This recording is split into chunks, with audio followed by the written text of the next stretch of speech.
We're rolling. Jason, we already got so much of the conversation out of the way. What are we doing? We had so many golden nuggets right there. Yeah, I know. We could try to bring them back if you want. That's what some people say is like to try and save the bullets for when you sit down to record, but it's hard when you have so many common interests in the health and wellness space. It just kind of flows out of you too. Yeah. But dude, it's so cool to have you in studio. We appreciate you doing this. We were both telling you when we met you at Sun Life a few weeks ago, you've been on our list of like dream podcast guests for a long time. We're huge admirers of what you've built at HumanCo. Harry and I have had Hugh Dark Chocolate since 2018, 2019 when I was living in New York City. Never got to go to Hugh Kitchen, unfortunately. I missed out big time. But it's just amazing to get connected to you and just learn more about your story. Where we kind of wanted to kick things off, Jason, is we were interested in the economics class that you took as a freshman at Wharton. Yeah. And I've heard you say before that first test that you took was a big transformation point in terms of like your work ethic and achieving potential. So if you could give some listeners to that story, I think that'd be a cool place to kick things off. Yeah, you went deep. So the background for that was I grew up kind of middle class in a very regular kind of neighborhood, and I grew up in an area and also at a time which was in the early 80s when they never diagnosed pretty much anything. Especially things like ADHD, and I learned later in my life that I had undiagnosed severe ADHD until I was probably 18 or 19. And I had a really difficult time in middle school and high school. My teachers saw that I was prodigious in certain areas, particularly in areas where I really liked it, but I didn't like school. Yeah. So I was obsessed with things like video games. I was obsessed with games of chance. I loved like counting cards and gambling. I loved weapons and explosives. I was not a model kid. And maybe for another story, I miraculously got into the University of Pennsylvania, probably as a function of I had a lot of interesting extracurriculars. I was a competitive tennis player, so I was semi-recruited to play at college. But because of my, when I got to college, I was burnt out and I dislocated my shoulder in high school. So I really couldn't play the kind of level of tennis that I was expected to. And a whole nother tangent, which we won't get into, but I decided I wanted to play squash, college squash, which was also kind of a crazy thing to do because Penn was a top 5 squash program in the country. And the coach, generously allowed me to try out. But because of my athletic schedule, I was actually pre-med at Penn. I did not know that I wanted to go into business. But because of my athletic schedule, I could not take the College of Arts and Sciences econ class. I had to take the Wharton econ class. And for those of you that don't know, at the time, I think it's still the case, but at the time, Wharton was the top school in the United States in terms of requirements to get into, higher than Harvard, higher than Stanford, MIT, you name it. And I was deeply insecure about the fact that I was even at Penn and the fact that I now had to take the Wharton version of econ, having been insecure from my sort of childhood learning disabilities or challenges. I went into econ. It was the only one that fit into my athletic schedule because I was doing squash. And I noticed that econ came to me like a second language. And this was still at a time when I was kind of a reckless underachiever. I didn't really study. I was very still into the stuff of my youth. And long story short, the Wharton version of econ had a curve. And I didn't even know what a curve was as a 17-year-old. I was also a year young for my class. And basically only 10% of the kids in the class could get an A, no matter what you got. So if everyone got 95s, the ones who got 99s were the only ones who got an A. Got it. And so that just added to my level of like stress and insecurity. And I don't know what happened. And I have a bunch of hypotheses about how I actually started to really figure out how to work with my brain. But I took the test. I didn't really study the night before. I actually went out on a date Priorities. It was my first college exam. And I get it back and I look down and I see that it's a 91. And, growing up in a regular school, that's an A-. So I'm like, all right, I got an A- on my first college exam. This is like a big deal. My parents are gonna be so proud of me. They can't even believe I'm at Penn in the first place. Yeah. And the teacher on the board starts explaining what a curve is to all of us. And there's a big class, probably 200 kids in the class. And he puts on the max, the min, the median, the mean, and he explains, he's like, before all of you freak out, because Wharton was filled with basically the valedictorian of every school that they went to. And then there were like a handful of recruited athletes who were just there because they were athletes. And there was me, who thought I had no business being there. And the mean on the test was like a 64. And which meant that if you got a 64, you got a B. And an A was like a 75, and a C was like a 55, and the min was a 0, and the max was a 91. And I didn't process that I got the max. And there was a kid behind me who pointed at me and said, really loud, a really competitive kid, kind of kid who wore like a suit to class, like would read the Wall Street Journal. We saw a few of those in our days. Yeah. And I was just like, I had such disdain for these people. Oh, yeah. And you're not really reading the Wall Street Journal as an 18-year-old. Come on. And he's like, that's the kid who got the 91. And I turned bright red. Everyone looked at me. And for 5 or 10 seconds, I was really embarrassed. I didn't know what to do. I still couldn't believe that I was the kid who got the 91 because it didn't feel like I got the highest score in the class. And anyway, at first it was kind of shame and embarrassment. And then there was this sense of pride because for my entire youth, I had been labeled a massive underachiever. And every teacher told my parents, like, if he would only sit still, if he would only pay attention, if he would only try, he could be good or whatever. And at that moment, I decided, I love this feeling and I'm at a new place and I can remake myself and I'm actually going to try. And I'm actually going to see, do I actually have these capabilities of being, great at something? And that was the most pivotal moment of my entire life because from that moment on, I flipped from massive underachiever to massive overachiever and decided that there were things in college that came to me very easily, things generally around mathematics and things that were more engineering. And there were things where, I had to study like everybody else and it was hard. And I had to figure out a work ethic, and my drive to overcome my childhood adversity was so strong that it just completely changed who I would become. So would you say that the modern school system up until that point just didn't steer you in the right direction? Because in doing some research, I heard that you had 3 teachers who had helped you in high school really illuminate some of the gifts that you had, but you were still kind of, even into your 30s, it sounded like, still trying to figure out what the not issue, but where you were struggling to fit in the school system. But clearly you have this gift, for learning or for applying yourself. Yeah, it definitely was difficult. I think both of my children have ADHD, which is how I ultimately figured out how severe mine was. When you see it in your kids, you sort of realize oh, wow, I was pretty fucked up. Yeah. And I didn't, I think it was a combination of nobody talked about that stuff 30 years ago. And I think I was in denial. And I just thought maybe I was just not smart in certain areas. Whereas it was clear to me now that it's clear with my children and it's clear with a lot of people that people's brains work differently. And I think typical school systems have a very cookie cutter approach to how you teach kids. And many of the most famous, accomplished people in the world had dyslexia, had ADHD, have Asperger's. And I prefer using the term learning differences instead of disabilities. Right.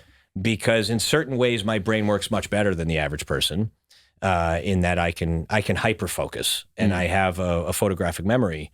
But what was the problem when I was a kid was if I wasn't interested in it, I couldn't focus at all. And so I had to hack my brain. And those teachers who were so gracious and generous to take me under their wing, they saw something in me that I didn't see in myself at the time. And I was just so insecure and so ashamed of who I was.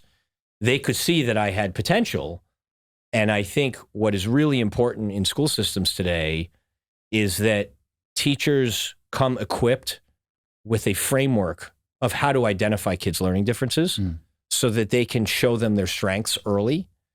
Because what's so clear now that I'm a parent and looking back on my own history is having confidence and having those reinforcing episodes that you're winning and that things you're doing are working are so critical to teaching children to have a love of learning or getting better at things. If they don't have that self-confidence, they'll constantly be shooting themselves down. And I had a lot of teachers, 3, but I had many people over my life give me nuggets of encouragement, but I never believed it. And I think that episode at Wharton was so black and white, objective, that it made me think, oh, wow, maybe these people who told me this were right. And it didn't fully squash my insecurity, but it gave me enough of reinforcement to say, I can go now. And I think that's what schools need to do, is they need to figure out if they see a kid who's bad in a traditional learning way, but they show signs of excitement. You know, for me, it's really about looking at where are people's energies. You know, and you all know it. Like, you'll be doing something and you're just like, ugh. And then something happens and you're like, wow, I have energy for this. Yes. You know, and it may have nothing to do with like business or money. It might be art. It might be music. It might be reading. It might be philosophy, whatever. And I think figuring out ways to find where people's energies naturally turn on, because that energy, when you really like something, is limitless. And figuring out ways to explore that energy, to me, is the most important thing you can do to teach somebody. Yeah, your story reminds me so much of Ari Emanuel, that founded William Morris Endeavor, and then he's the real life inspiration for Ari Gold from Entourage. Yeah. He was like severe ADHD and dyslexic, and a lot of his inspiration came from the fact that a lot of people thought he was stupid compared to his brothers, because his brother was Zeke Emanuel, who I think ran like Johns Hopkins medical system, and then Rahm, who's the mayor of Chicago. Yep. So Ari was a squash player too, so another strange coincidence. He went to McAllister College, and all these weaknesses that he thought he had, the ADHD actually became his strength in business, of like tenacity, being able to build relationships, get deals done, be comfortable in very uncomfortable situations. He realized that it was a massive blessing in disguise. So I'm just curious for you, like in the beginning, maybe you thought you weren't the best traditional student. You disproved that at Wharton, but like, does the ADHD materialize in other positive ways in terms of like how you work or how you approach lives or your life or anything like that? Yeah, I mean, I think the general theme with a lot of these stories, and certainly the theme with me, is the level of adversity that people have to go through. And I think all of the, cliches about, creating a diamond comes from pressure and all there's many cliches that sound like that. I think it's true. And I always look when I've hired hundreds and hundreds of people over 25 years, and I always look for adversity in people. And I always look for what was their adversity? How did they get through it? How hard did they fall? What did they do to get to recover and get back up? And the more adversity someone's had and gotten back up over and over again, I think the better it is for that person in every aspect of life. And so I don't think it's a coincidence that a lot of some of the greatest success stories in all endeavors are people that had real adversity, because it also gives you a chip on your shoulder. And that chip on your shoulder is positive from a work ethic and sort of proving everybody wrong perspective of like, screw you, like, let me show you what I could do, which was like such a powerful fuel for me. But it's also a corrosive and toxic fuel. Right. And, the other kind of correlated attribute with a lot of people who have my kind of arc is they have typically a lot of mental health problems, which I've also had, because going through those ups and downs over and over and over again, and having that kind of fuel of like, I'm going to show everybody, screw you, like that comes from a dark place. and it rarely comes from a good place. And most multi-billionaires who accumulate the billions over time, they all have the same kind of psychodynamics. Because most people, when they reach a certain level of accomplishment or money or achievement, they stop, right? Most people like have a number, with money, and they stop. And they're like, oh, if I make 10 million, I'll stop. If I make 30, I'll stop. If I make 100, I'll stop. And then you wonder, like, how did that guy get to 10 billion? And it's because it was never about the money. It was about quieting a demon. In psychology or psychiatry, they call it the imposter complex, where you literally don't believe you're the person that people believe you are. You believe you're an imposter. And you're constantly trying to tell the world, like, I'm not an imposter. I'm real. But inside, that little voice inside your head is telling you, you're a fraud. You're fake. All these people hate you. And it's the most powerful fuel for success and for achievement, but it's also the most powerful fuel for mental health problems. Yeah. It's like those demons work, but they only work to a point. And you're the perfect example of that, because the way that I understand it, so you graduate, you crush it in college, summa cum laude, academic All-American, you get your dream job in the hedge fund space, and at a young age, you're crushing it. Like, you're optimizing, you're hacking your sleep. Like, didn't you calculate like the minimum amount of sleep that you needed and started speed reading? Yep. But then by the time you're 23, like, you're all fucked up with degenerative eye diseases and things like that. So maybe you could tell that story too. Yeah. So what happened to me that moment in the econ class, which was, 17, and you fast forward to when I was 23. So those 6 years for me were just this like massive ascent, almost like in a fable. And where I went from this like no-name underachiever, I was the top student athlete in the entire university, graduated number 3 in my class for Wharton, and just like won every award that you could win. And it almost looked fake, like all the accomplishments that I like racked up over the next. And then I got this coveted job. I was made the youngest partner at my hedge fund in history. I was making more money than I thought I would make by the time I was 45 at 23. And so on the one hand, it looked like everything's like amazing. But on the other hand, my health started to deteriorate massively, and I didn't listen to it. And because I had, in some ways, it was like that movie Limitless with Bradley Cooper. It's a great movie. Where I started to have like these delusions of like, some people call it a God complex, but they were delusions of grandeur of like, wow, like I can remember everything I read, and I'm outdoing everybody at everything I apply myself to. And so I thought, like, I'm just going to keep going, and I'm going to optimize even more. And so, yes, I taught myself how to speed read. I also started looking at things from a cost benefit analysis of like, how valuable is exercise to my goals? How valuable are people to my goals? It was really deranged, to be clear. Like, I was certifiably crazy. And for like 6 to 9 months, it was working. So I got myself to be able to sleep for 4 hours a night. I was reading things on like military research on how to do micro napping. And I taught myself how to speed read, and that actually worked for a while, and then I'm like, all right, now I'm like Goodwill Hunting. This is amazing. And it actually wasn't about money for me. It was just about like exploring like how far I could push my quote gifts. But my body had a different answer. My body was like, this is a problem, Jason, and we're going to show you. And so I started getting really sick, and I started my hair started falling out in clumps.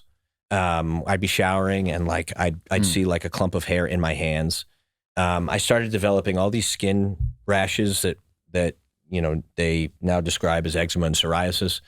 And I kind of ignored all of it except when my vision started to go. And I noticed one morning that I was looking at a sign and it looked a little bit double. And I went and saw several eye doctors. They couldn't figure out what I had. And then I finally went and saw some specialist ophthalmologists. And I was diagnosed with the degenerative eye disease, where I was literally going blind at the age of 23, and they told me I'd be fully blind by the age of 30 based on the pace of the progression of my vision loss. And it was interesting because I was so proud of my accomplishments at that point that I didn't really tell people how sick I was. I was actually ashamed of the fact that I was breaking down. I didn't even tell my parents the extent of how sick I was. And I told nobody, which was also a problem of bottling things up. And I fell into a really deep depression around that time because I was also physically ill. And like, I had many doctors tell me that I had many of the markers of someone who was like dying. And I met one doctor who told me that he didn't think I'd live to the age of 40 with what was happening with my internals. And so... Didn't he say you had the highest cortisol levels he's ever seen before? Yes. That's wild. Yeah. And I didn't know what cortisol was back then, but the combination of the self-induced stress, and I think a lot of people mistake stress for chronic stress. So typical stress, or the way when people use the word stress, they think of like a stressful event that's like, you know, you didn't study for your exam, or you know, someone dies or something horrific happens. That's a very high stress moment. But overachievers, which probably many of your listeners are, have constant chronic stress. And that chronic stress comes internally from your own drive, from your own desire to just keep pushing the envelope of like, I got to do more. I got to fit more into my day. I got to work out. I got to do this. I got to do that, you know. And all of those thoughts of constantly optimizing are a form of stress, and that elevates your cortisol. And so I was doing that probably better than anybody, combined with sleep deprivation and eating a modern processed standard American diet, which is I was eating and drinking caffeine every morning, alcohol at night, you know, the whole work hard, play hard bullshit. The combination of all of those factors literally led my body to break. And I decided that it didn't make, because I viewed myself as healthy. I was, you know, an active athlete all 4 years of college. I decided that I was going to try to see if I could do my own research on if I could cure this. And the ophthalmologist who was working with me thought I was nuts and basically said, kid, there's no cure for this disease. It's a degenerative disease. Like do whatever you want, but it's not going to work. And I basically, that was one of the sort of positive attributes that I've had my whole life is I've never fully accepted authority. And I've always been naively optimistic about like what can be done. And so I started doing my own research, and my job was partially as a researcher. You know, I was actually a data scientist. Back then they called it a quant. But my job was research and engineering. And so like I was used to doing extensive amounts of research and trying to solve problems using math and statistics. And I discovered that there was an interesting correlation between my skin disease and my eye disease in some obscure journals. And this is like early internet. So there wasn't like there was certainly no social media. There were no like chat rooms or anything. And I just decided that my skin disease was clearly linked to inflammation. And there's a lot of literature that the tissue in your eyes are kind of like your first line of defense, as is your skin. It's sort of the canary in the coal mine for all humans. So when you start getting like internally sick, it starts showing up in your skin. And your eyes are basically your thinnest, most permeable form of your tissue. And so my hypothesis, which was totally naive, was if I could make my skin disease go away, maybe my eye disease would reverse. And so I decided to just pursue all things that were related to anti-inflammatory modalities. So figuring out how to sleep again, starting to exercise again, and most importantly, massively changing my diet. So I gave up alcohol, I gave up caffeine, I gave up gluten, I gave up processed food, I gave up refined sugar, which as a 23-year-old single guy in New York City was really difficult, especially giving up caffeine and alcohol. Yeah. That ironically was like the hardest. Because, you know, you're going out with the boys, you're going on dates, you're doing all these things. And this was when like alcohol was revered and people thought you were literally coming out of AA if you didn't have a cocktail every time you went out. New York, early 2000s. Yeah, 2001, New York City. And I got a lot of shame for it, like I got more shame for the alcohol than anything. But I'd have to tell people like I'm sick. Like I have to try to heal myself, and like I don't care that it doesn't look cool. And anyway, a couple months into it, I noticed my vision started getting better. Wow. And I told my doctor, and he didn't believe me. And I was like, fine, I'll just keep going. And 5 months or 6 months later, my vision felt like it was completely back. And thankfully, there was an objective test that you could get for this eye disease where they actually measure the surface area of your eye to see the shape of your eyeball.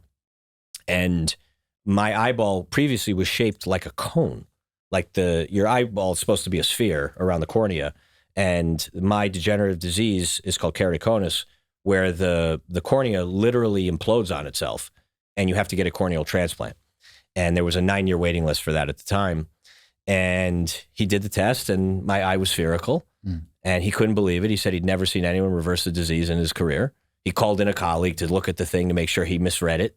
And they both were like, we've never seen this before. And they assumed that they must have misdiagnosed me because this is a degenerative disease that can't be cured. Right. And I cured it. And that was the beginning of my basically second half of my lifelong journey to pursue health and wellness and to recognize that we are all poisoned in the modern food system. Turns out I have some genetic like predispositions for not detoxifying properly. And so what makes every American or every human sick makes me sick faster. And because I was more sensitive than most people, I had to become an expert on all things that are adulterants in the food supply and also in basically anything you put on your body. So I had to become an expert in anything you put in your body and anything you put on your body. And that's what I've been doing for the last 20 plus years and was the genesis behind why my family and I started Hue Kitchen. Was there any thought in your head that you needed to switch up what job you were doing when you were going through that? Like take away some of the stressors of being on Wall Street and being in the hedge fund space? Because I know you continued your hedge fund career, but there must have been some level of like, man, this job is like wearing me down. Yes. It was funny because I was still in like demon mode. Yeah. In my many, many years of therapy, we have come to name my alter ego Terminator Jason. Terminator. And until like 5 years ago, I was Terminator Jason for 20 plus years. And I think Terminator Jason, because I was so good at that job and because I still was kind of hell bent on like proving the world wrong that I could make a lot of money and be successful, it crossed my mind. But I was really thinking, how can I cure this disease and stay as an investor? Right. And I did modify how I invested after that. But there were many aspects of investing that I just loved and I didn't want to give that up. Yeah, I don't think people have the full context for how different things were back in 2001 when you were trying to heal. Because now, obviously, there are a lot of downsides to social media, but the benefit of social media and podcasting is like you could legitimately Google, ulcerative colitis or degenerative eye disease, carnivore diet or paleo diet, and you can find a bunch of case studies of people that have healed themselves holistically. They tell you the playbook. You can listen to it, and it gives you that proof of concept. Back then, I would imagine you almost feel like you're on an island because you don't have access to this information at all. So I'm curious, were there like books, resources, doctors that kind of gave you that belief? I've heard you talk about like why zebras don't get ulcers. I think that was impactful to you. Just curious what things. Yeah, there were a bunch of books, and there were some early pioneers of what they now call functional medicine. It used to be called integrative medicine. Guys like Dr. Andrew Weil wrote some of the earliest books on this. Dr. Mark Hyman, who's now quite famous and prominent, he had written, I believe, his first book that I got a hold of. The Why Zebras Don't Get Ulcers is a psychologist named Robert Sapolsky, who really talked about cortisol and about how animals have these fight or flight responses to danger, and literally like the metaphor is when a zebra sees like a lion, it's able to massively upregulate their cortisol and adrenaline and run away, and then it turns off. And that's actually healthy. But we are the only species that through our own imagination can make our body think it needs to run away, except that we do it through productivity. We don't do it through danger. We do it through productivity. So when we're thinking of, I'm going to wake up at 6, I'm going to work out, I'm going to sauna, I'm going to cold plunge, I'm going to eat my breakfast, then I'm going to do, the Pomodoro method of, I'm going to do 25 minutes of work and then 5 minutes of pause, and then I'm going to, do some squats in between, and then I'm going to, all of those forms of kind of obsessive compulsive behavior are telling your brain to run, literally. And the book is basically about that humans are unique in that we can make ourselves sick by making up things in our head of what we're supposed to do. Whereas as we evolved as hominids, when we literally had to run away from a saber-toothed tiger, like that was helpful. But then we would chill out, and then we would like rest and hang out and eat and not be constantly pushing ourselves. Is there anything that you learned through that period of getting you out of that depression, whether it was like sleep, sauna, ice bath, just some of these hacks that helped you create that alpha for yourself to get healthy again that you still do today and still try to incorporate? Yeah, definitely. There are immense connections between physical health and mental health. And there's immense connections between dietary health and what you consume and mental health. And there's tons of studies that are easily shown to people if they're skeptical, where they've done this. Where there was a famous study where they took inmates in a prison, and they fed one group the standard American diet, and another group much more of like a paleo, low carb, no refined sugar, like gut healing kind of diet. And the violence levels in the latter cohort was dramatically lower than the first cohort. And they've shown this over and over again with children. ADHD is very much exacerbated by highly processed foods, sugar, food dives, which of course, as a kid growing up, all I ate was the standard American shit diet. Yes. So I would say diet would be first and foremost. Probably sleep would actually be, higher than diet actually. Sleep deprivation can literally make you crazy. And like literally another thing that they've done studies on where they go in and they put EEGs on people's heads, and like when they're hitting like REM or when they're hitting deep sleep, they wake them up and they see what happens to them, and they actually can induce psychosis through sleep deprivation. So that's actually well understood. So sleep is immensely important for mental health. And then all those other things that you mentioned, those are, I'd say the sauna and the cold plunge are certainly helpful. I sauna almost every day. Physical exercise is probably number 3, with sleep and food being 1 and 2. Physical exercise is one of the few things that if you do it in a moderate way has literally no downside other than time. And dramatically improves your neurotransmitter levels, particularly serotonin and dopamine, and can reset the brain in a way that many antidepressant drugs don't even do. I know you're good buddies with Peter Attia. One of my favorite podcast episodes he's ever done was back in 2018 with his buddy named Mike Trevino, who's this incredible, he's like the best amateur ultra endurance athlete that no one knows about. Yeah. So he won the Badwater Ultra Marathon in 2001. And then he came in second in the bike race, the RAM, the Race Across America. So they drop you in San Diego. They just say go, and you just pedal for maybe it's 2 weeks, and then you end in New Jersey.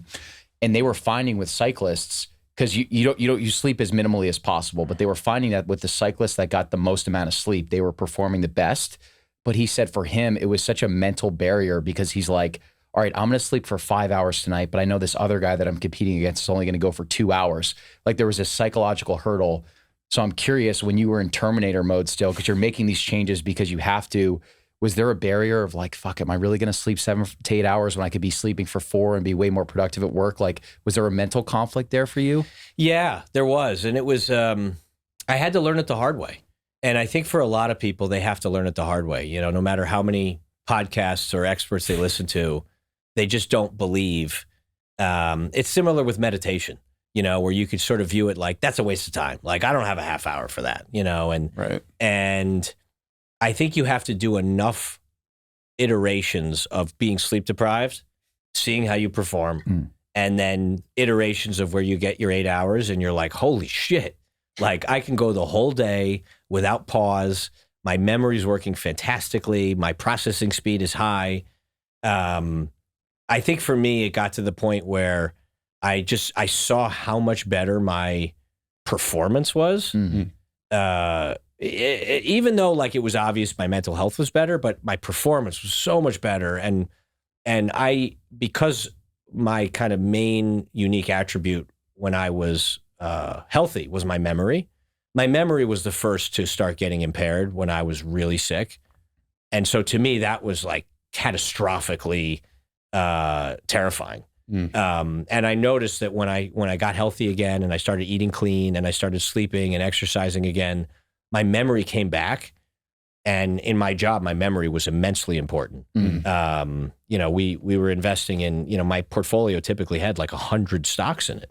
Yeah. And so I had to remember like what every company did and what the earnings were and what, you know, the bull and the bear and, you know, case of every stock. And I had to trade all the time and I had to make rapid decisions. So for me, it was feeling how much better I was. And I didn't really care if like somebody got 2 hours less of sleep than I did at that point. You mentioned that you started investing differently. What did that look like? It wasn't so much for the mental health goal. It was really, I've always been very introspective. And I started off as a pure quant. And back then there weren't that many quants. Now there are a ton.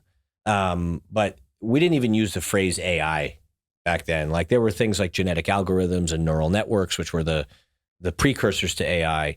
But really what we were doing was we were using mathematics and algorithms to detect anomalies in the stock market. And when I first started off, I went to a hedge fund. There were only, you know, a few hundred hedge funds in 1998. And B, there were probably 5 or 10 that were doing anything real in the quant world. And so when we first started doing what we were doing, it was very successful. And like in some parts of what we were doing, we were literally just printing money. There wasn't a lot of competition. What we were doing was we were exploiting anomalies that were easy mathematically to identify. But again, like this was at a time where not everybody even had like computers and had like Bloombergs, and people were, if they were doing research on a company, they would go get the 10K and the 10Q from like the public library. Like this is a very different time, just to level set. And in 2001, when the markets crashed, also the way we were doing things was what was called market neutral, where we were always short just as many stocks in terms of dollar amount that we were long.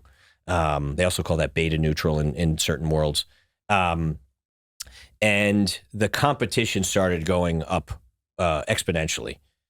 So many people were coming out of really high finance and in some cases coming from like high science.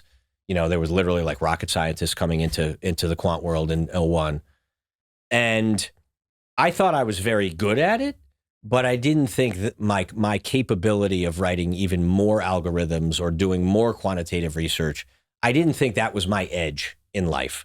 And I think it's really important for everybody, regardless of whether it's finance or something else, to kind of know what your edge is. And this is also related to the learning differences that we talked about. Like everyone just has different strengths and weaknesses.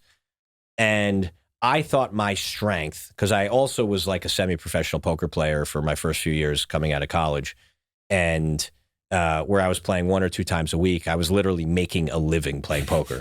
And my strength, I thought, was judgment. And judgment to me, human judgment, was something that can't be arbitraged.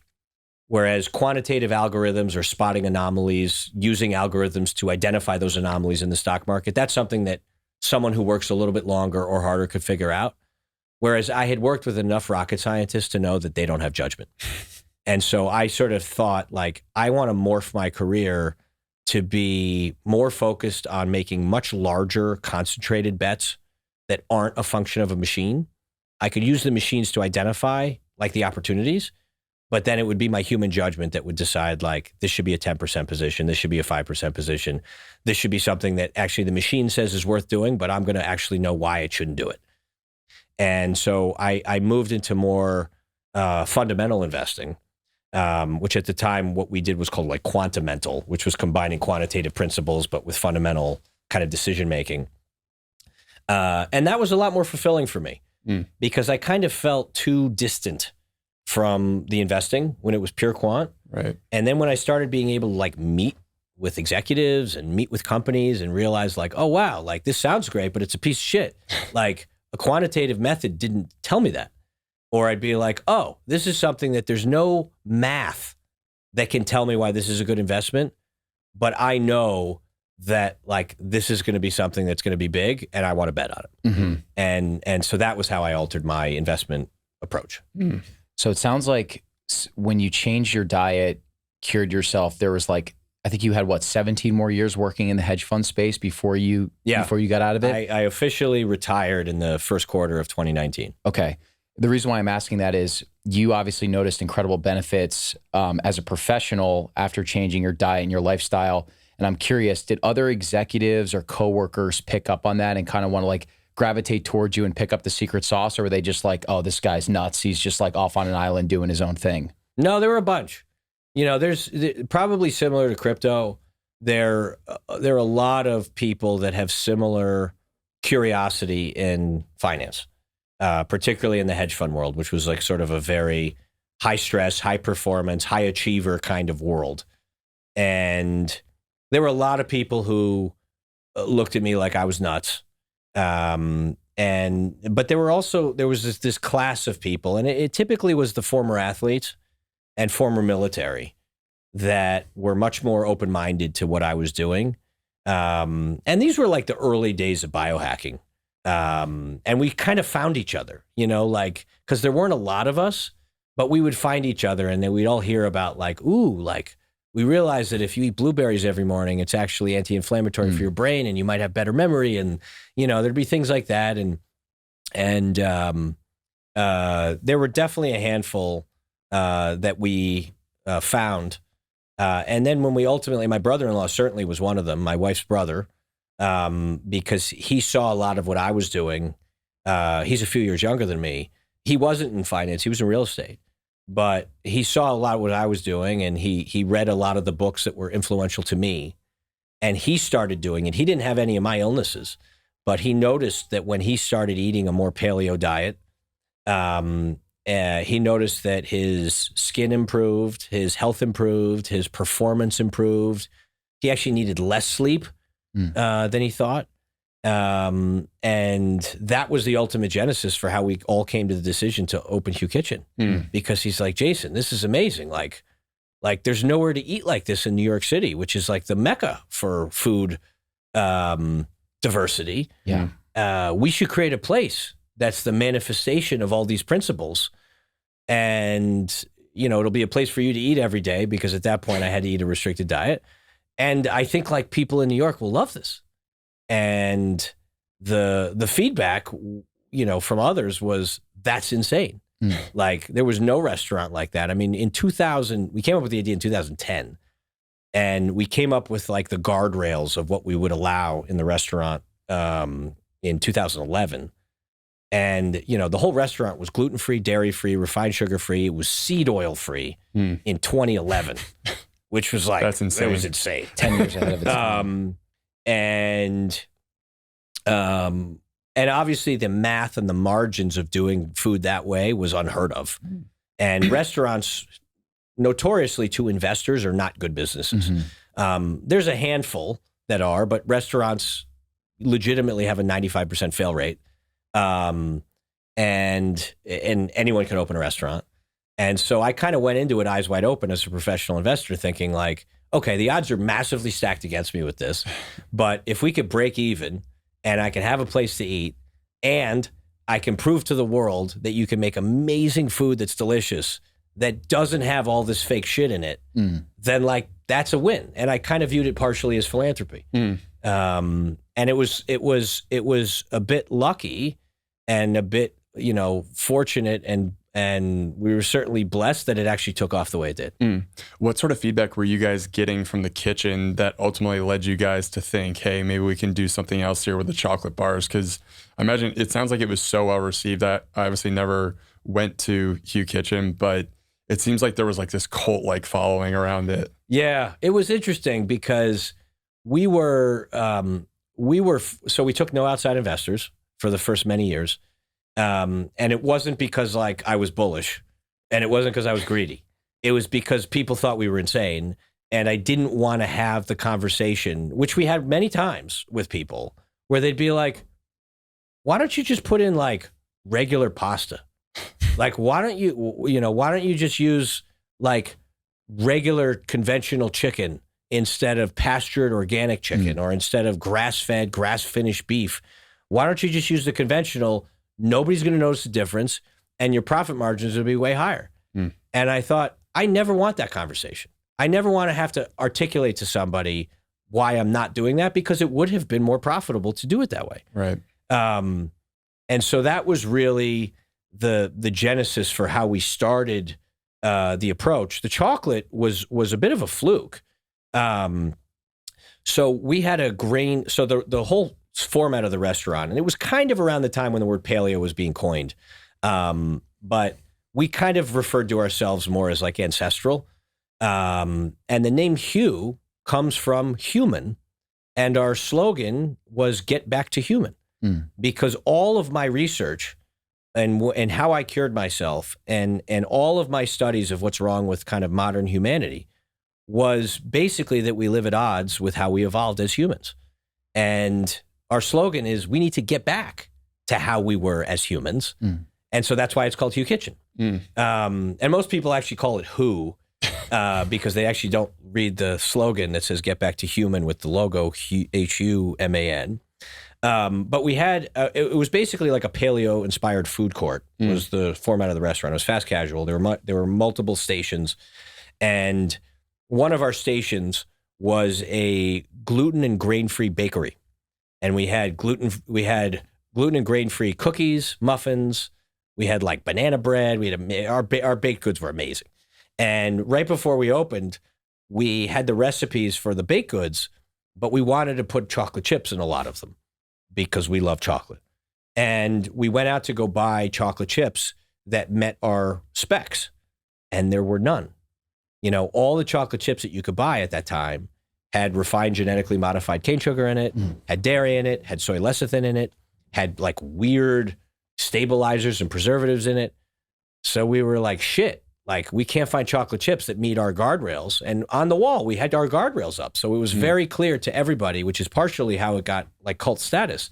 Because people could come in and be like, these people are fucking crazy, but I like it. Right. They could tell like we weren't compromising for money. And we had to make our own chocolate chips for the baked goods. And we found a French pastry chef who had a moonlighting job as making homemade chocolate. And we said, do you think you can make chocolate this way? And it turns out that like, even to this day, probably 99+% of global chocolate is made with refined white cane sugar. That's how like global chocolate has been made for 40 years.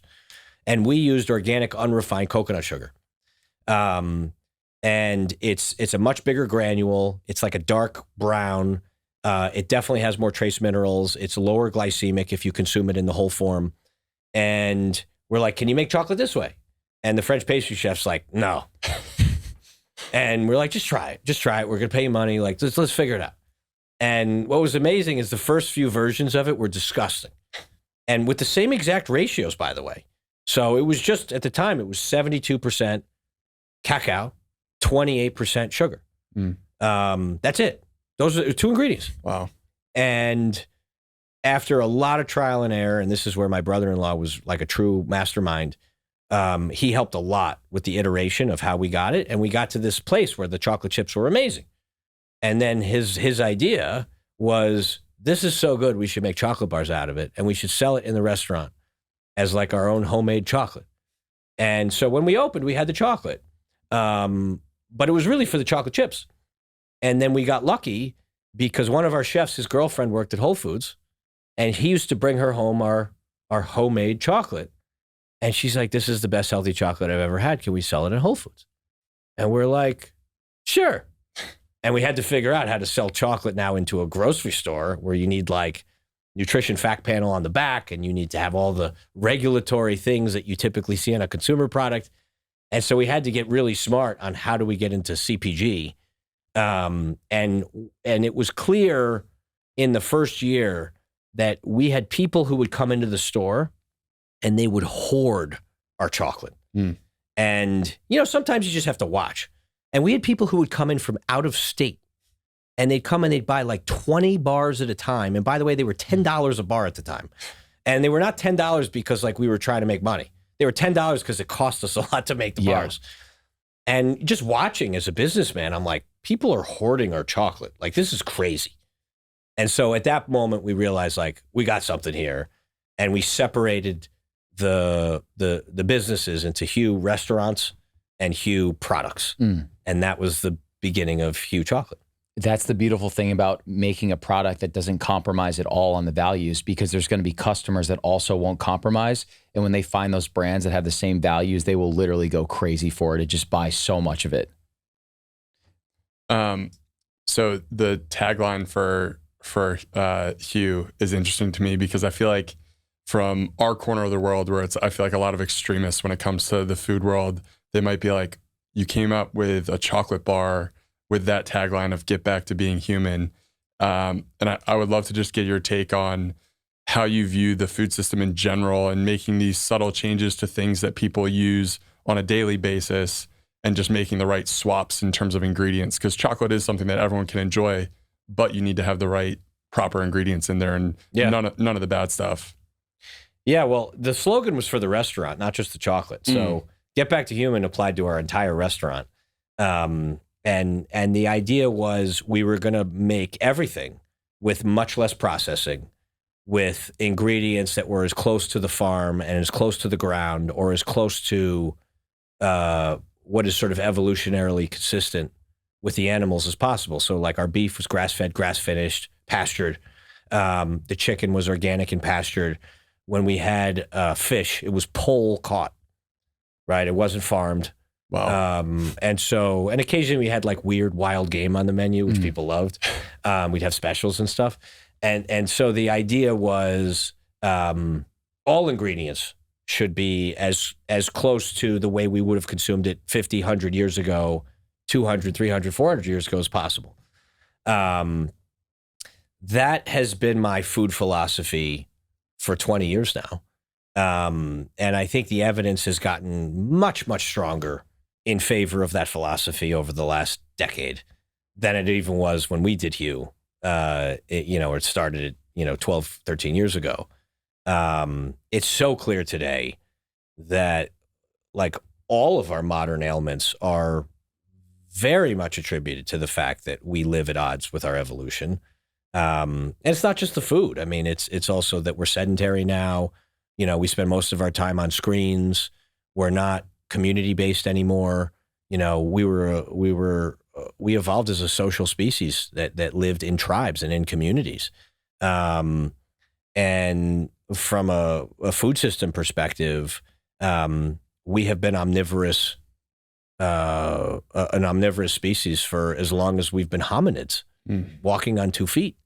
And I know there's like debates about what we should eat and what we shouldn't eat, but like, it's not even debatable. Like they've found tons of fossilized records of, hominids from several 100,000 years ago with evidence that they were, eating meat, using fire. And there's a lot of evolutionary biologists and anthropologists who believe that a big part of why our brains developed to the extreme that they did is because of the concentrated caloric source of animal protein. Yeah, one of the big mistakes that I think the alternative health community gets wrong is just demonizing food groups versus the actual processing behind those foods. Yes. And what I mean by that is like, if someone in this space sees a snow day, which is one of the products that you make, they're like, oh, looks like a pizza bite, has to be unhealthy. When it's like, no, grain-free crust, grass-fed cheese, organic tomato sauce, baked in olive oil. It's like, that's actually a health food that actually tastes really good and is good for you. Just like, oh, ice cream is bad for you. And it's like, have you ever made like raw milk ice cream with egg yolks and maple syrup and raw, like that's literally a health food, but we just demonize these certain food groups instead of focusing on like, no, what are the ingredients and the processing methods behind those food groups? Yeah, no, that's spot on. And that's a big part of my MO and our whole philosophy is we've never, and by we, I mean the people who've been in kind of my orbit and the people who've been part of the things that we've done, we've never counted calories. I've never counted calories in my entire life. And as you can see, like I'm fit and Yep. healthy and lean. I think there are certain truisms that hold, which is if you are in massive caloric deficit, you will lose weight, regardless of what kind of food it is. And if you are in massive caloric excess, you will gain weight. That's true, right? If you eat 5,000 calories of avocados a day, you will gain weight.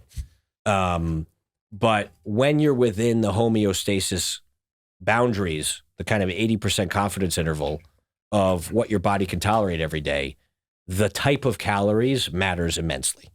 You know, eating 500 calories of whole pastured eggs will affect your body differently than eating 500 calories of Oreos, for sure. And so I think it's, I think you're right that what happened was, and there's a lot of history here, but the 80s were really remarkable in terms of taking this country many steps backward. The 80s, which is where I grew up, was the low fat and no fat era. That was the era of Snackwell's cookies, where everything was fat free, and there was this belief that dietary fat was the cause of body fat.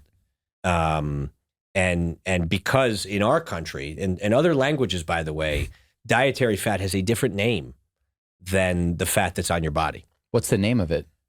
In our country, it's fat. It's just fat. It's yeah. fat. It's just all fat. When you see a food label, the macros are protein, carbs, and fat. Mm-hmm. And then when you refer to somebody who is overweight, you refer to them as fat. And when you refer to literally the subcutaneous layer of adipose tissue, we call that fat. In other languages, it has different words. So the dietary fat that's in food is a different word in some languages than it is in terms of the fat that's on your body.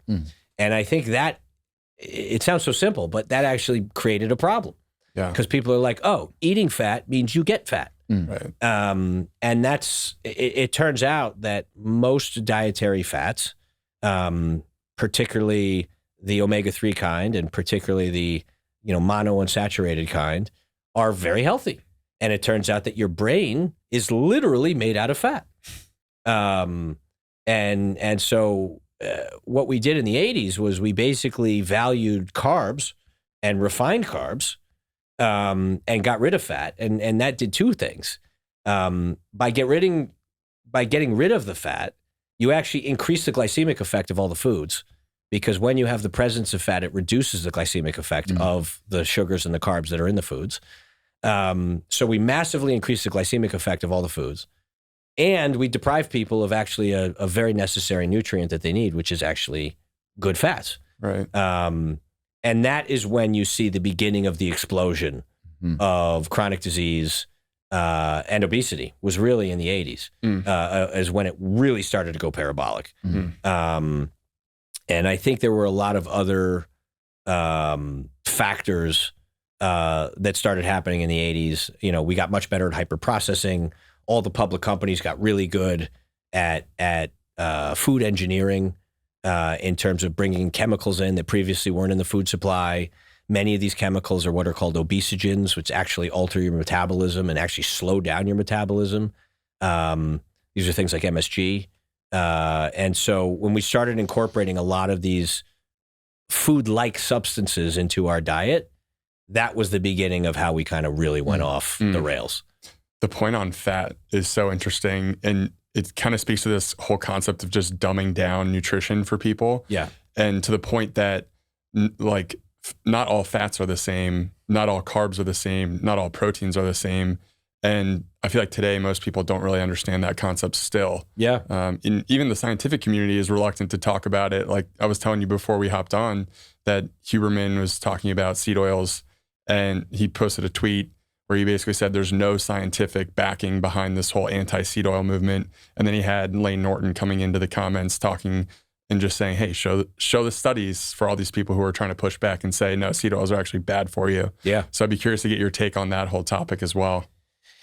Yeah, look, I have been sort of a quasi-nutritionist for 20 years. I was on the board of the top nutrition school for several years. I've seen as many studies as you would ever want to see on nutrition. Nutrition is a very, very hard thing to show scientifically.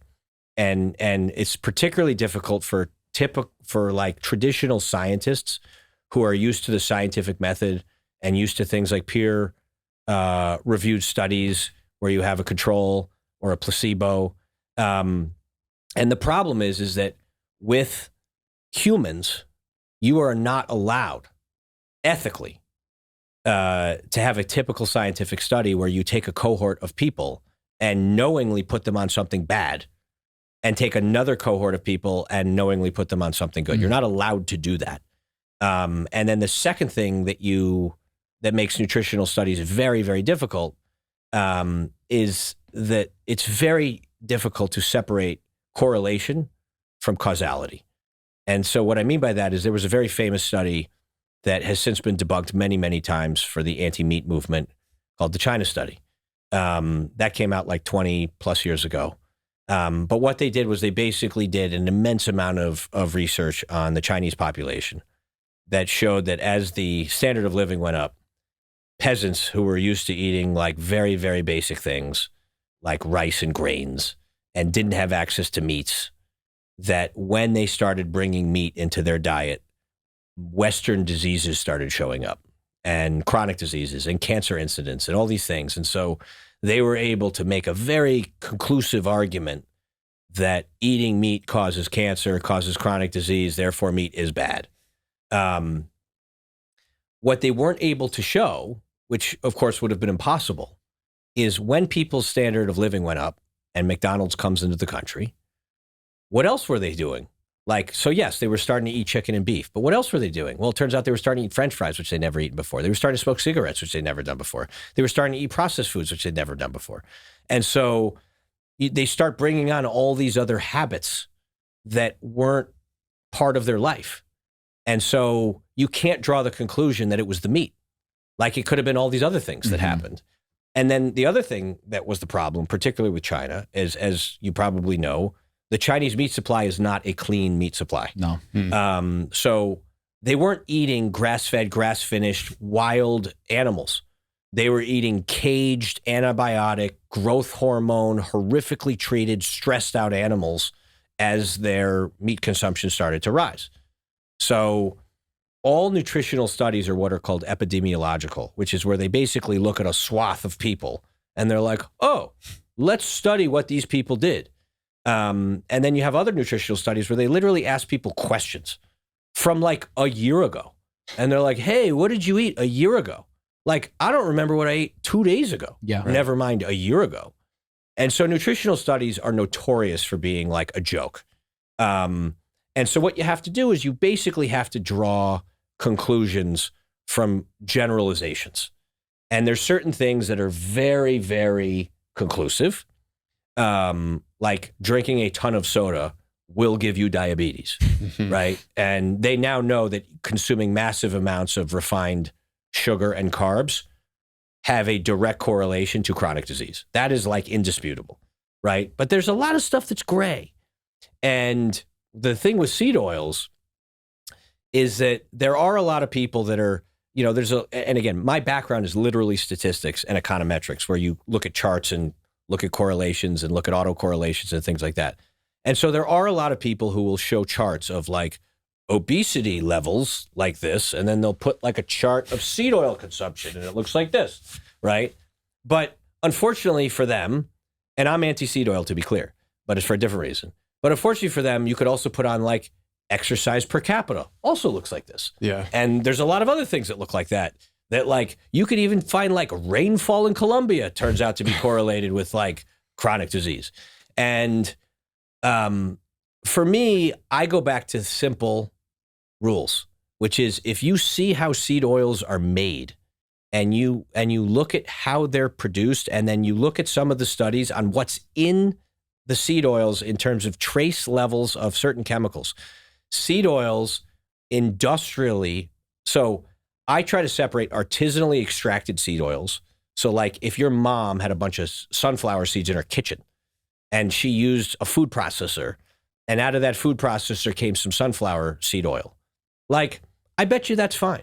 Yeah. But the way that industrial seed oil is made, which is what's in all the foods that are processed today and everything that's fried, is they're generally extracted using a petroleum derivative like hexane or butane.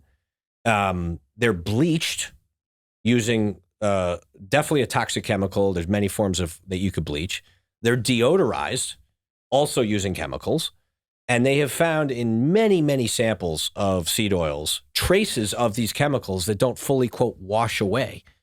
And so when you see how they're made and how they're processed with the bleaching and the deodorizing, and then a lot of times, and the reason they deodorize them is because the amount of time it takes from when the seeds are harvested to when they actually process them, they go rancid.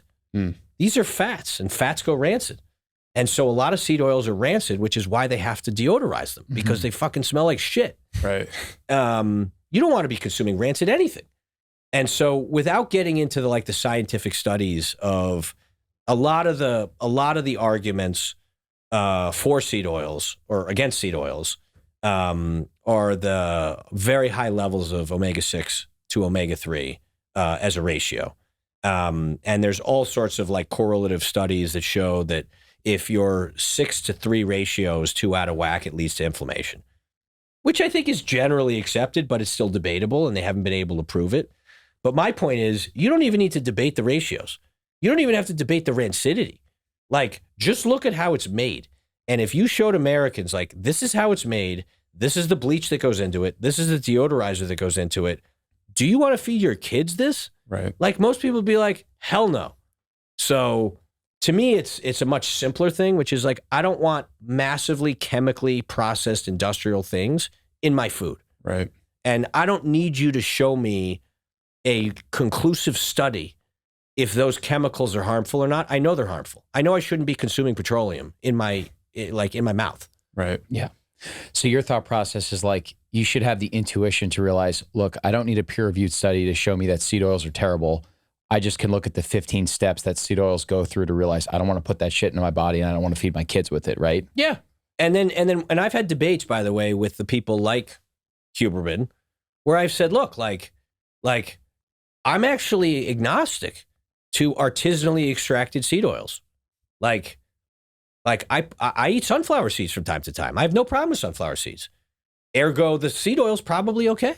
Yeah. Right? But the way they make canola oil, and by the way, a lot of those seeds are genetically modified.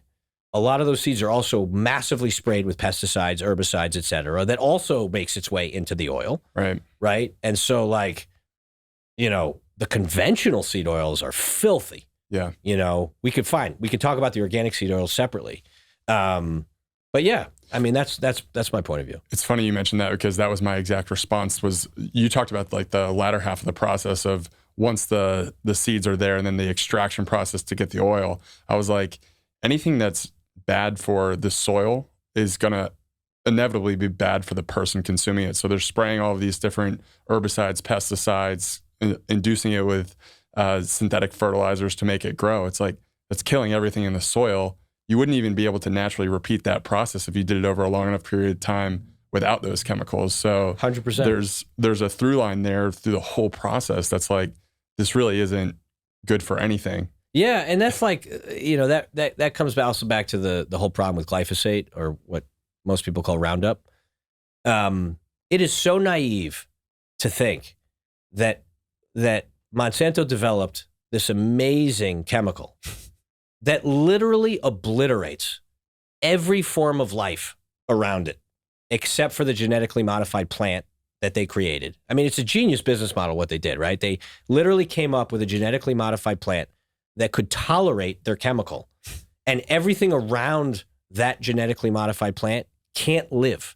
So the whole microbiome of the soil and everything around it dies. And then to presume that we could eat that and it wouldn't wreak havoc inside of us if it obliterates everything in living nature is so insanely dumb to me that, like, what are we doing? Yeah. Yeah. What you just said reminds me of this meme that I saw on Instagram 2 days ago, and it's from Breaking Bad. It's like Walter White and Jesse Pinkman, and they're making meth in a lab, and the caption is like, plant-based scientists mixing together 75 chemicals instead of just eating an egg. Yes. Which is it's so funny and it's so true. And I'm curious, as someone like you that, you know, has had multiple CPG brands that are like leaning into animal products and organic and non-GMO and doing things the right way, what's your response to the rise of like fake meat and synthetic meat companies and Beyond Beef? Because I'm sure it drives you crazy. Yeah, look, I think that I'd like to separate the cell-based meat movement from the kind of, you know, synthetic plant-based meat, right? So Beyond Meat would be in one category, which is just a hyper-processed alternative to meat that's supposed to taste like meat, versus things like Impossible Burger, where you're literally genetically modifying and creating a molecule that's never been consumed in human history. The heme was what they call it, that bleeds, right? The Frankenstein method that they did to soy to do that. And then you have the bioreactor petri dish cell-grown meats. And I don't like any of them, but I have different views on why I don't like any of them. And by the way, like, I'm an omnivore. Like, I love fruits and vegetables. There's certain vegetable patties that aren't trying to be meat that I like to eat. And because they're vegetables. And by the way, vegetables can be delicious. And like, you don't need to pretend it's meat. Yeah. There's plenty of vegetables that as vegetables are great. Beyond Meat is just a super processed, ultra processed piece of like chemical garbage. That in addition to the fact that it's not healthy for humans, it's also not healthy for the land. And they greenwash the hell out of that. It's definitely probably better for cows. That's probably true. But it's definitely not better for the land. I mean, the whole idea of massively monocropping and taking land that was probably fertile and tilling the shit out of it, spraying tons of chemicals and pesticides to make the plants like thrive, and then doing that over and over again and destroying the fertility of the soil, which ruins the top layer of the soil, which obviously ruins the ability for that soil to sink carbon.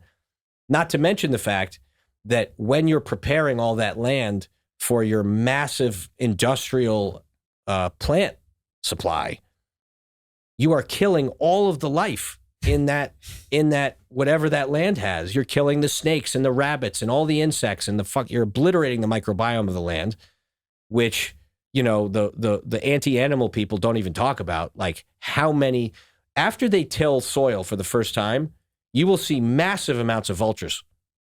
And the reason is because there's so many fucking dead animals in the soil from what they did.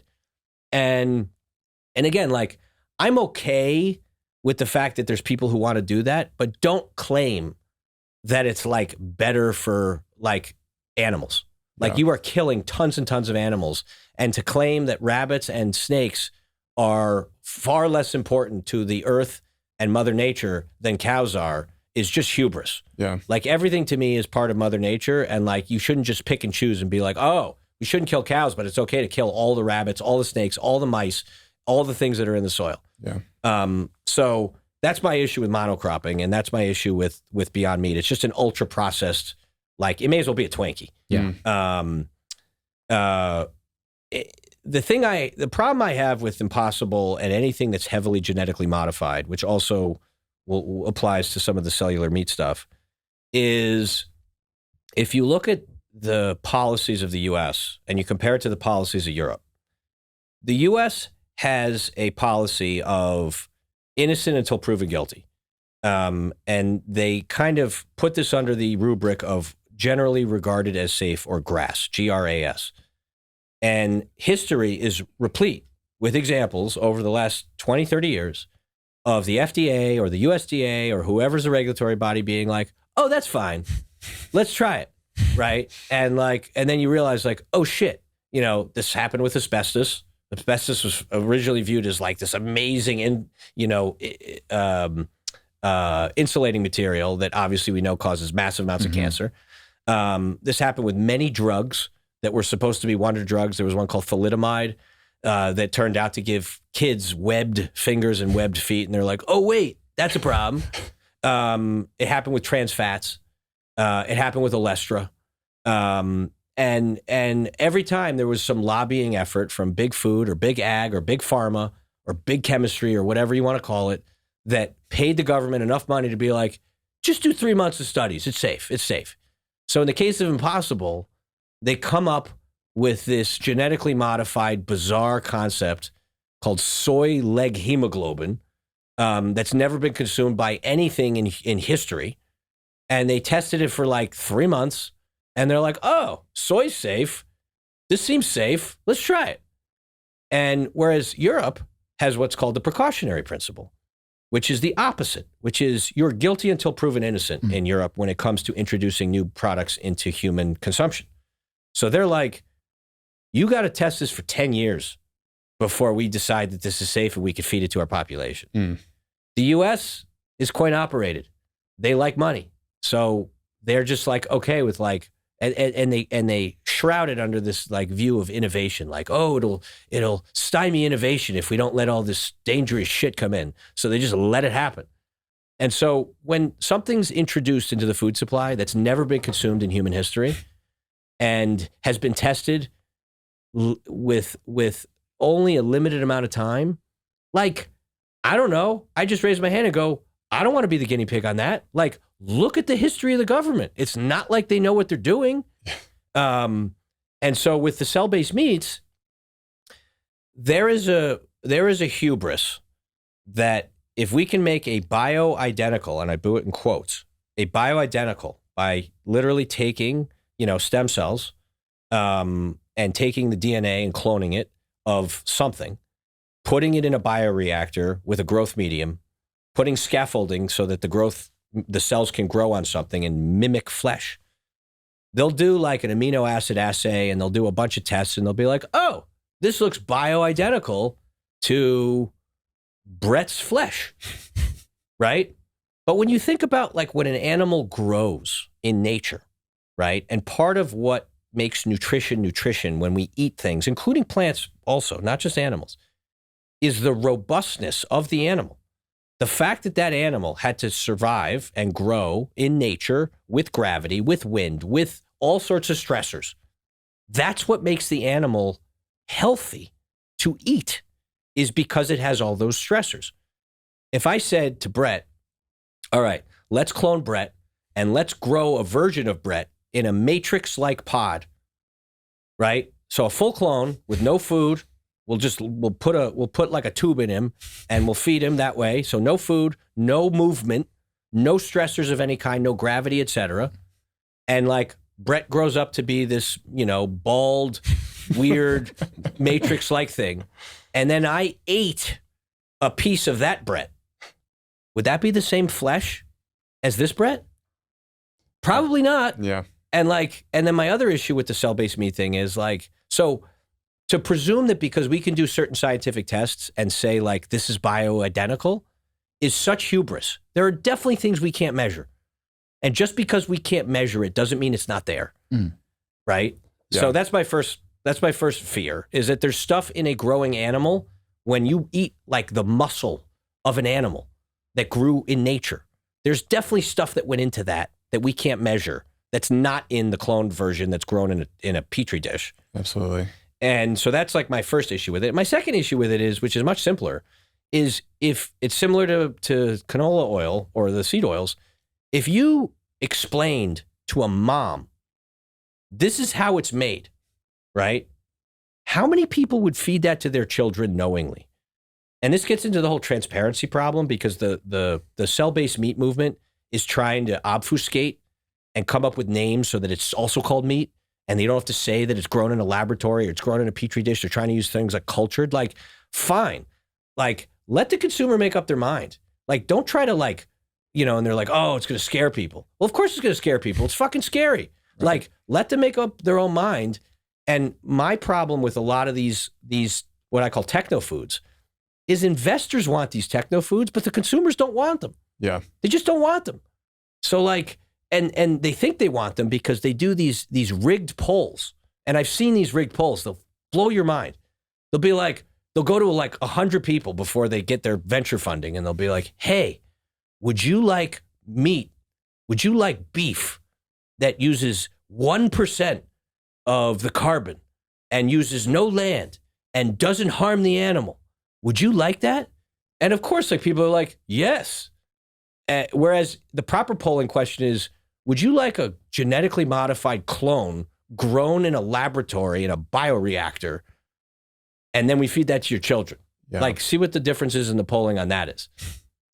They're just preying on people's empathy, which is like another part of the big food engine where they just market and use media and celebrities to really push the agenda too, which is like a whole nother side of this problem, that they're so well funded that they can spend astronomical amounts of money just pushing some false narrative and trying to manipulate people in that way too. Yeah, and look, to be clear and to be generous, like the pursuit of what they're trying to do is noble. Right? Like, we have a problem. We know we have a problem, right? Like concentrated animal feeding operations is disgusting. Mm-hmm. And industrial agriculture, both industrial plant agriculture and industrial animal agriculture, is disgusting, right? And we know we have a problem, and we have to change that. So like, I am all for changing that, but the way I'm approaching it is through more regenerative methods. And the way I'm approaching it is teaching people that there are a lot of externalities in the cost of making food, and we have to tell people what those costs are, and that we should be willing to pay more for better practices in food, and maybe pay a little bit less for all of the indulgences that we're used to. Things like all the streaming services we subscribe to, and our really expensive sneakers, and our cigarettes, and our alcohol, and like all these things that we waste money on. And people complain that like organic food is $1 more than non-organic food, or that regenerative beef is $3 more than conventional beef. And they're like, oh my God, that's so expensive. And then they go out and they buy a $7 Starbucks. Like, we just have to like change the conversation and teach people that there is all these extra costs and externalities that we don't price, that you're harming the land, you're harming your family, and then you're going to pay for it with your health for 50 years. And your health insurance costs are going to go nuts. And like, we're not having that conversation. And that to me is the biggest tragedy of all that's happening right now. Yeah, we had on Amy Zalneritis, who's the founder of We Feed Raw, which is this incredible organic raw dog food company. So you talk about a tough business, right? You're selling this expensive organic raw dog food that's way more expensive than grain-fed kibble that they can make for pennies on the dollar. And the way that she described it was very similar to you. She described the difference in price as just like a reallocation of funds for your pet, where it's like, you're either going to pay a little bit more for the food now and keep them healthy, or you're going to pay for medical bills on the back end. And it kind of reminds me of snow days of a mom that's in Target, and she's like, well, I have the Totino's pizza rolls that are $2 a bag versus the snow days that are like $6 or $7 a bag. Like, why am I choosing this? And it kind of reminds me of that reallocation of funds methodology, which you touched on too.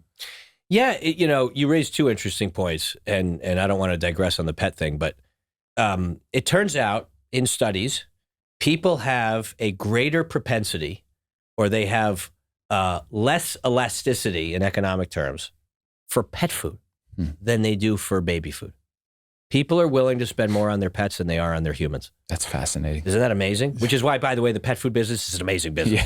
Yeah. Because it's like, what? And we've studied this as to like why, and there's a lot of reasons, but that to me is nuts. That people think that way. And the other problem with the Totino's versus Snow Days comparison, Snow Days in and of themselves are not expensive, right? Like, you can have a full meal of Snow Days for less than you can have a meal at Chipotle, for less than probably like a meal at 7-Eleven, right? So in and of itself, you can have like 600-700 calories of Snow Days, and it has the full nutritionals. It's a full meal for probably the equivalent of $6 or $7. Mm-hmm. That's not expensive. When you compare it to Totino's, which General Mills has engineered a way to make those things with 90 ingredients, most of which is fake. Many of their ingredients are banned in Europe. They figured out a way through chemistry to make those for 5 cents a bite. Like, you shouldn't be able to make anything that you can eat for 5 cents a bite. And so the problem with where we are today in the food system is that it's not that I'm an elitist and it's not that I'm preaching for expensive food. We never should have had food that cheap in the first place. And now we have to unlearn that it should never have happened. Like, for 20 years, a McDonald's cheeseburger was cheaper than a fruit cup at McDonald's. Just think about that. That's wild. The bun, the beef, the lettuce, the tomato, the sauce, the cheese, fruit, cup, cut up in a cup. How is it fucking possible? Right? Like, and obviously a lot of that has to do with the economies of scale, the subsidies, the lobbyists, all that stuff. So we don't have to get into that. But we got used to, as a country, and not every country got used to this. France and Italy don't do this. We got used to, as a country, of ultra cheap food. And we have to break that mindset. Because for some reason, you have consumers today who don't even have much money. Like, people who are right above the poverty line and have a little bit of discretionary income. Basically, anyone who has a smartphone, which is 99% of the population. Anyone who has a smartphone probably also has a streaming service that they pay for. Netflix, Spotify, Hulu, whatever, you name it. They probably wear a pair of sneakers that has either Nike or Adidas on it. Those are $150, right? They've probably been to Starbucks in the last 6 months. That's $7 for a stupid coffee. A lot of people spend money on things like booze and beer and cigarettes and soda. So it's not that the money isn't there. It's that people are making a choice and they're just saying, you know what? I want all this other stuff here, but I don't want to spend more than $3 for what I feed my family. And we have to break that mindset, because that is the most important thing. And when it comes to animal products and it comes to meat, like, that should be revered. That should be the most expensive. And we should be okay, because we have to honor the fact that we have been hunter-gatherers, and obviously we've evolved to kill and eat animals. But we also have to honor the fact that we're killing a sentient being, and that shouldn't be hyper cheap. Yeah. And like, that should be okay. All right, let's just imagine that we fixed this problem. 50 years from now, we fixed it. How do you think that we've solved that problem going from now until however long it takes us to do it? I think it's going to be a mix of a lot of solutions. And this is why I'm not like super against, like, I'm not a carnivore. I'm omnivorous. I'm definitely pro-animal, and I think we need animals to make the whole world healthy. And I'm an avid consumer of animals, but I think we're going to need a lot of solutions. And I think some of the solutions that are happening with technology as it relates to farming methods, right? Like, they have developed robotic methods of how to spray safer herbicides in very, very concentrated ways using AI. Whereas, like, in the past, it literally was like crop dusters, like just on everything. Yeah. They now have the ability, using robotic machinery, where it can in less than a second, or like literally milliseconds, spot where there's weeds versus the plant, spray just that weed, not coat the rest of it, and it massively decreases the chemical load. It decreases the cost. It improves the efficiency. And there's a lot of stuff like that that's coming that's going to make regular, what I call more traditional farming, just far more efficient, without chemistry, without genetic modification, without literally playing God. So I think there's going to be a lot of that. I think the regenerative movement is finally starting to get traction. And I think we're going to see a lot more of that. And where I hold out hope is, I was consuming grass-fed milk like 15 years ago. And grass-fed milk 15 years ago was impossible to find. And it was also like 4x the price of conventional milk. They had organic milk, but they didn't have grass-fed milk. Where'd you go, Amish? There was some Amish. There was always farmers markets, right? Like sometimes it ended up being raw, but you had to find it. It was impossible. And somehow it wasn't the crazy people like us. It was regular people who started asking for grass-fed milk. And over 15 years, which isn't that long, the availability of grass-fed milk and the price of grass-fed milk has plummeted. The price has plummeted. The availability has skyrocketed. So now you can go to almost any grocery store and there'll be grass-fed milk there. And it used to be 400% of the price. And now it's probably 40% higher. Yeah. And that was because of the invisible hand and consumers demanding and willing to pay a premium for it. And farmers responded. And farmers are like, oh, I can make more money treating cattle more responsibly. And it can be a business for me. And the consumers want it. And it worked. And now you can get grass-fed milk all over the country. I don't see why that shouldn't be able to happen with foods like Snow Days and foods like Cosmic Bliss and foods like Force of Nature. Like, we just need more demand, and we need consumers to vote with their wallets and to say, I'm not buying that horrific, cheap, industrially produced garbage, even though it's cheaper. And I think we have to change the conversation around price versus value. Like, you could give someone a lot of calories that has no nutrients. There's no value in that. It might be a third of the price of something, but it's no value. And I think we have to figure out ways to make healthier food that's better for people on the planet, make it cool. Yep. Because when it gets cool, people will feel proud. The same way they feel proud to wear a cool pair of Air Jordans. Like, I want people to be like, I chose to spend an extra $3 this week for food that is with farmers that take care of their animals. They take care of their land. They're not poisoning the earth. They're not poisoning me. And when that becomes cool and it becomes like a badge of honor, which, by the way, is how it is in Italy and France right now, and it has always been, I think we really solve the problem by doing that. I loved how you were saying how the value of doing things from a regenerative practice, the energy of regenerative agriculture is where the value comes from.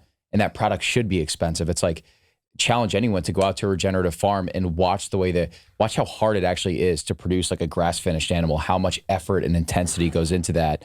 And you also reminded me, you were talking about, hey, you spend money on all these things, these Netflix subscriptions, whatever. If you cut back on that, that would free up your budget to be able to buy regenerative meat.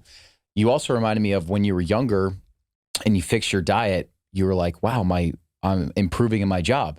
Like, over the course of those 17 years, that made millions of dollars for you from improving that performance. So it's like the food itself is a holistic asset, but like, I just wonder, like, how do we get people to really see that it really is a holistic asset, and also take it a step further. You having the energy when you're in your 50s to play catch with your son or your daughter or whatever. Yeah. Now we're talking priceless investments. Yeah, no, it's really hard. And I think, to be very compassionate about most people, because I've spent a lot of time with people all over the country of all walks of life. We are wired evolutionarily to crave ultra processed, like highly developed fat, sugar, salt.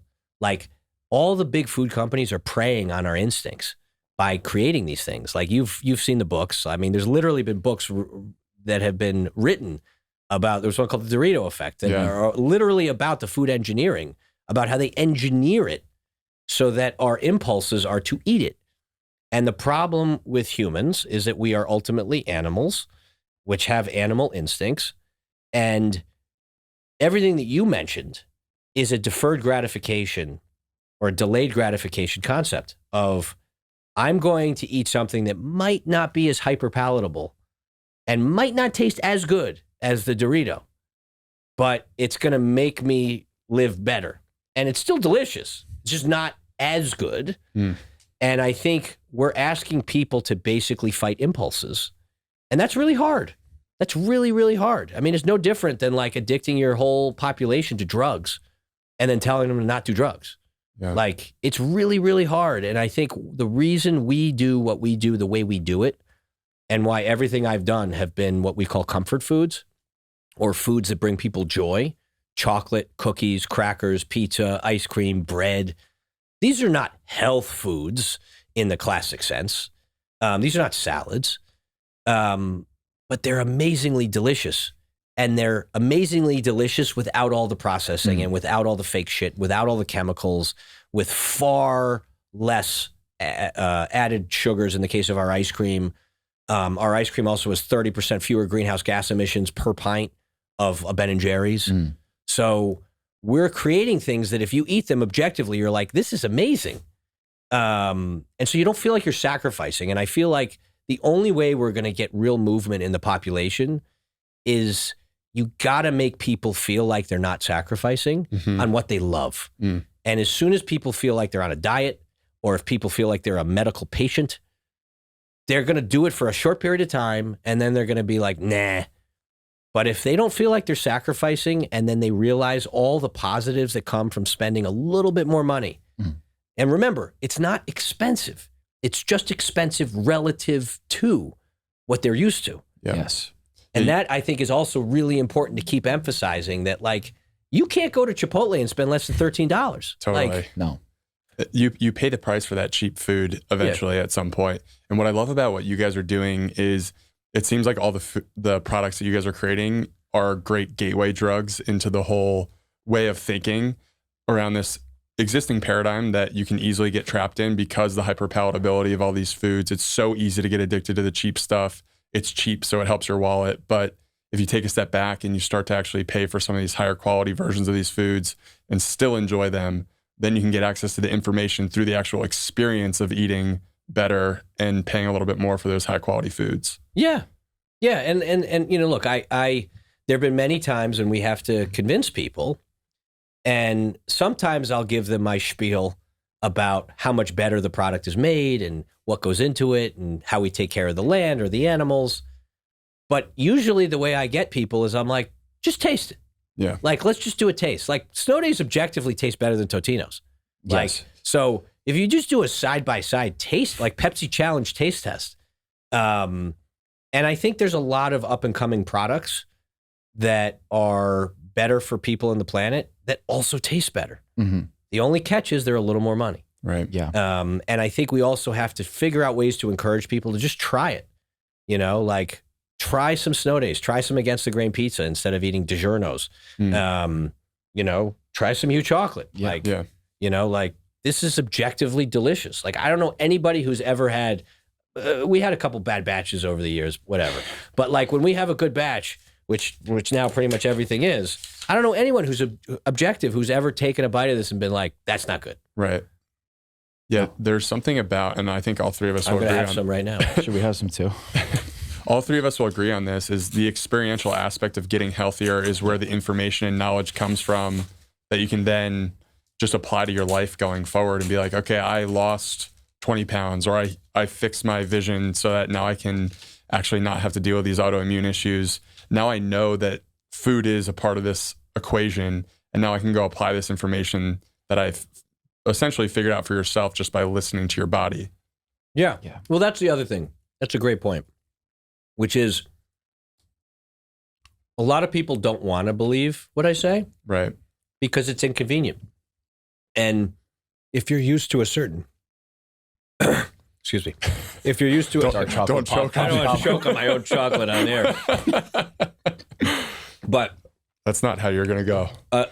not many people will do this test, but I've had a few do it for me, where I've said, look, I'm going to tell you what to eat for 2 weeks, and just go 2 weeks. It doesn't take 5 months. It's just 2 weeks. Just tell me how you feel after 2 weeks. And that, you always get people that way, but it's very hard to get people to drastically change for 2 weeks.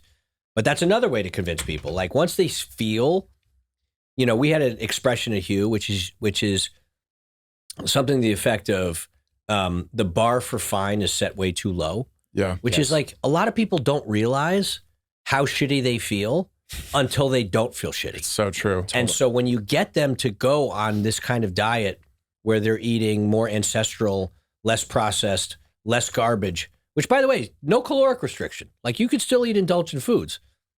and then they're like, wow, I can't believe how shitty I actually felt. They don't realize how shitty you feel if you've been like that for years.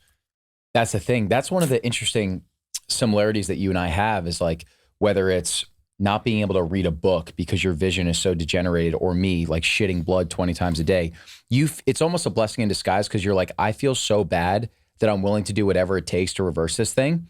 And then you fix your diet, you feel amazing. You have that comparison. Most people, it's that low, consistent bar. So they don't know what it feels like to feel good, which is like that barrier to entry to get them to try something for 14 days. And then if you're able to get them to do that, they're like, damn, I feel like a different person. Why would I go back? Yeah. Yeah. And look, there's some little hacks you can do. Because a lot of times people ask me, like, give me some rules of thumb. I can't keep track of all this stuff. Like, give me some quick things or heuristics that I can remember. And, one of the original kind of paleo principles is the grandmother test. Like, would your grandmother recognize this ingredient, or would she have cooked with it? Yeah. And now, 15 years later, it's probably your great grandmother that you would use that example with. But like, that's a very easy thing to remember. Another easy thing to remember is, if you don't recognize an ingredient, your body probably doesn't either.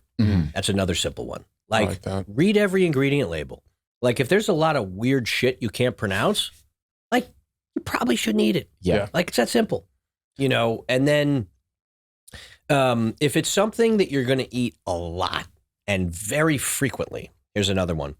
Like, if you're going to eat something every day as a habit, or multiple times a week for a long time, and it's going to be like, let's say it's a snack in your office, and your boss always stocks the cabinet with that snack, and you're like, if I'm being realistic, I'm probably getting 100 of those over the next year. Like, spend 10 minutes on the website. Spend 10 minutes like, who's behind this? Who made it? Why are they making it? Just some simple stuff. Because people are really diligent with all sorts of things that are much less consequential than the food that they put in their stomach.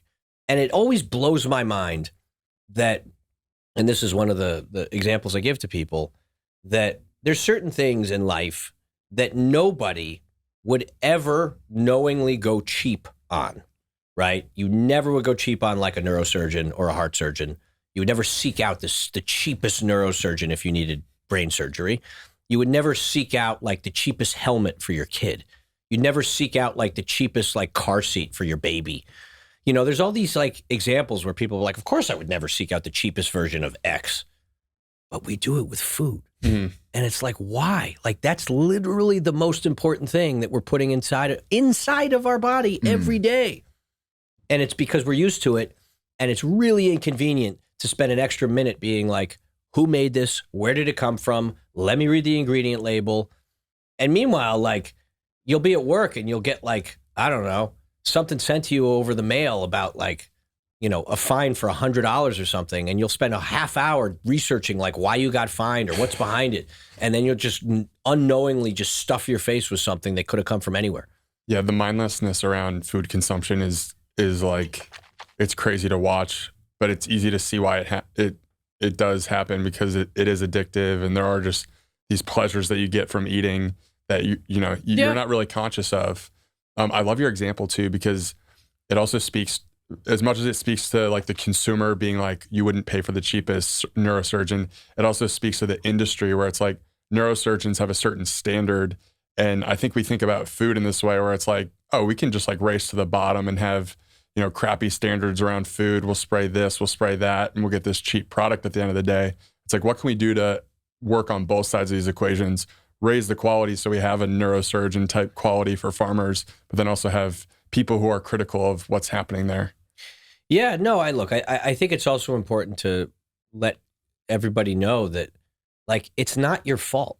It's not their fault. Like, the system is rigged against us. 100%. And I want to remind people of that, and occasionally I'll be talking to people that are really, really unhealthy, morbidly obese, lots of chronic disease, and I think there's a misperception that like, that's when people see people like that it's sloth, or that, it's people who just can't control themselves, and they, and a lot of times it's they're in a position where they don't have access, they can't afford it, they don't have the information, and the system is massively rigged against them and just literally poisoning them because they can't fight the system.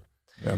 And so I want to remind people that if you're unhealthy, like you just have to get a little educated, realize that the system is rigged against you. It's not a conspiracy theory. And like, you just have to be a little more skeptical. I like that you have that duality of admitting that the system is rigged, but then you're super positive about the future and give people a lot of really digestible, like easy to follow nuggets to improve their health. And I think that's really what the space is missing. Harry and I talk about this a lot. It's almost like a lot of these alternative health influencers know what type of content feeds the algorithm. So it's like, hey, I'm going to the grocery store. I'm talking about how shitty this product is. And they just do video after video. And I'm looking at these videos and I'm like, yeah, but are you actually making anyone healthier just by telling them how shitty this product is? They probably intuitively know that already. Yeah. Right? Yeah. Like focusing more on positive solutions. I feel like you do that super well. Yeah, look, I think, and obviously sound self-serving because I sell premium food products.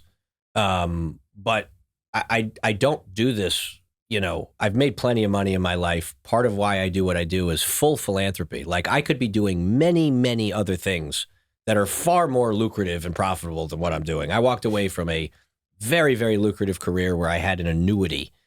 I haven't taken a dime out of my business in terms of salary or money of any kind for over 5 years. And I think it's important that when I say this, like it's not self-serving, that you do need to vote with your wallet. And the more as a consumer you engage with businesses and farms that do it right, the more it actually spurs innovation in that area and creates the future. Mm-hmm. And the grass-fed milk example is a perfect example of that. Yeah. It's like Michael Pollan closes out Food Inc., which came out in either 2009, 2010. And it's crazy how relevant a lot of the themes are in that documentary. One of the things he says is it's like a panorama around the grocery store. And he's like, look, if you don't tell companies or grocery stores that you want the grass-fed milk or whatever the product is, they don't know that you want it. So like you have way more power with your voice and your choice than you even realize. And businesses will listen to you because they want to make money as well. And now you have grass-fed milk on the shelves and you have regenerative meat that's starting to pop up. So just knowing that you have that empowering choice, like I don't see how you couldn't be hopeful with that thought process. Absolutely. I think I'm very optimistic, and you're seeing green shoots and signs in a lot of areas that the younger generations are much more conscientious. They read ingredient labels at a much higher frequency than like my parents did, and they kind of care who's behind it, And I think the more, some of the virality that has been negative in this country, there's plenty of examples of positive virality, and I think the more that we shame the industrial food system. Like we have to be willing to poke the bear and shame and talk about how some of this shit is actually made.